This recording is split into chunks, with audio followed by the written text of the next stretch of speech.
Il y a beaucoup de chrétiens qui m'écrivent en me disant comme ça que le prophète Mohammed a péché parce que selon eux, il a épousé Aïcha à 6 ans. Alors les chrétiens, j'aimerais vous dire, même si le prophète Mohammed avait épousé Aïcha à 6 ans, selon la Bible, il n'a pas péché. Je répète, même si le prophète Mohammed avait épousé Aïcha à 6 ans, selon votre Bible, ce n'est pas un péché. Pourquoi? Lorsque nous prenons le texte de 1 Corinthiens chapitre 7, le verset 36, écoutez ce qui est dit là-bas. Là-bas, il est parlé de l'âge à partir duquel on peut marier sa fille. 1 Corinthiens chapitre 7, le verset 36. Il est dit, si quelqu'un regarde comme déshonorant pour sa fille de dépasser l'âge nubile c'est la puberté, et comme nécessaire de la marier, qu'il fasse ce qu'il veut, il ne pêche point, qu'il la marie. Donc 1 Corinthiens chapitre 7, le verset 36 est clair. Il est dit, si un croyant ne veut pas patienter, ne veut pas attendre que sa fille ait atteint d'abord l'âge nubile, c'est-à-dire la puberté pour la marier, alors qu'il fasse ce qu'il veut, qu'il la marie à n'importe quel âge, il ne pêche pas. Autrement dit, ce n'est pas un péché. Donc selon ce verset biblique de 1 Corinthiens chapitre 7, le verset 36, un croyant peut marier même sa fille avant qu'elle atteigne la puberté. Ce n'est pas un péché. Il peut aussi la marier après la puberté. Ce n'est pas aussi un péché. Mais le verset dit, 1 Corinthiens chapitre 7, le verset 36, qu'il est préférable d'attendre que sa fille ait atteint l'âge nubile, c'est-à-dire la puberté, pour la marier. Cependant, si quelqu'un ne veut pas attendre que sa fille atteigne d'abord l'âge nubile, c'est-à-dire la puberté, pour la marier, il peut la marier à n'importe quel âge, ce n'est pas un péché. Donc, sous la base de ce verset biblique de 1 Corinthiens chapitre 7, le verset 36, Mohammed n'a pas péché, même s'il épousait Aïcha à 6 ans. Parce que 1 Corinthiens 7, 36 dit, on peut marier sa fille à n'importe quel âge, ce n'est pas un péché. D'ailleurs, ce qui est intéressant, lorsque nous prenons les hadiths authentiques, on se rend compte que Aïcha, elle a consommé son mariage avec le prophète lorsqu'elle était pubère. On trouve ça dans l'hadith Timidi Jami, volume 2, hadith 1109. Timidi Jami, volume 2, hadith 1109. Là-bas, Aïcha dit, c'est après avoir atteint la puberté que j'ai consommé le mariage avec le prophète. Donc ici, Aïcha est claire. Dans Timidi Jami, volume 2, hadith 1109, elle dit, c'est lorsqu'elle était pubère qu'elle a consommé son mariage.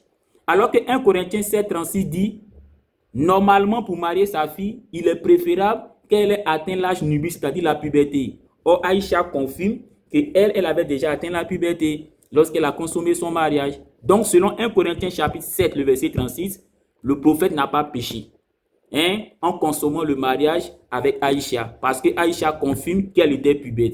Et si on revient sur le texte de 1 Corinthiens chapitre 7, le verset 36, même si Aïcha n'était pas pubère et que le prophète l'avait épousée, ce n'était pas aussi un péché, parce que 1 Corinthiens 7, 36 dit, si un croyant ne veut pas attendre, ne veut pas patienter que sa fille atteigne d'abord l'âge nubile, c'est-à-dire la puberté pour la marier, il peut la marier à n'importe quel âge, il ne pêche pas. Vous voyez, ce qui choque les gens, c'est que quand ils voient dans certains hadiths, où il est écrit par exemple que le prophète épousa Aïcha à 6 ans, ça les choque. Supposons que ces hadiths soient authentiques. Ça ne devait pas vous choquer. Pourquoi? Parce que dans l'histoire de l'église même, on a eu des mariages de ce genre. Quand on prend par exemple le pasteur Saint-Augustin, Saint-Augustin c'est un pasteur, il a épousé sa femme lorsqu'elle avait 10 ans. Saint-Augustin, c'est un pasteur. Il a épousé sa femme lorsqu'elle avait 10 ans. Nous avons Richard II d'Angleterre. Richard II d'Angleterre, il a épousé sa femme lorsqu'elle avait environ 6 ans. Richard II d'Angleterre. Et dans les années, on va dire dans les années 1929 ou avant les années 1929, l'église d'Angleterre autorisait tous les pasteurs à épouser les femmes qui ont au moins 12 ans. Donc c'est pour vous dire quoi? Si en 1929, l'église d'Angleterre autorisait même les pasteurs à épouser les femmes à partir de 12 ans, ça veut dire qu'à l'époque là, et bien avant, les mariages là se faisaient même alors que les enfants étaient encore petits. Regardez même chez nous en Afrique ici. Avant. Souvent les enfants sont encore petits et puis on les promet en mariage. C'est-à-dire les deux familles s'accordent pour dire que nos enfants là, quand ils vont grandir, ils vont se marier. Donc c'est pour dire que à l'époque là, c'est des choses qui se faisaient. Donc même si ces hadiths qui disent que Mohammed épousa Aïcha à 6 ans là, s'il se trouve que ces hadiths sont authentiques, c'est normal.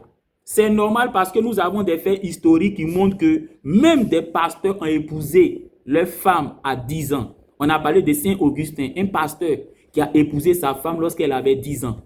On a parlé de l'église d'Angleterre. Jusqu'à dans les années 1929, ils autorisaient les pasteurs à épouser les filles à partir de 12 ans. Donc c'est pour vous dire qu'à leur époque-là, les mariages de ce genre-là, c'était possible. D'ailleurs, lorsque nous prenons la Bible, le mariage de Rebecca avec Isaac, la Bible montre que Rebecca était encore petite fille lorsque Isaac l'a épousée. Quand on prend le texte de Genèse, Genèse chapitre 24, le verset 58 à 59, écoutez ce qui est dit. Genèse chapitre 24, le verset 58 à 59, il est dit, c'est-à-dire les parents de Rebecca, appelaient donc Rebecca et lui dit, veux-tu aller avec cet homme? Donc veux-tu aller avec le serviteur d'Abraham qui est venu demander sa main? Elle répondit, j'irai. Elle a dit, d'accord. Et il laissait partir Rebecca, leur sœur, et sa nourrice avec le serviteur d'Abraham et ses gens. Donc quand Rebecca est allée dans son foyer, est allée pour marier Isaac, là, le verset dit que ses parents l'ont accompagné de sa nourrice. Dis-moi, est-ce qu'une grande personne a besoin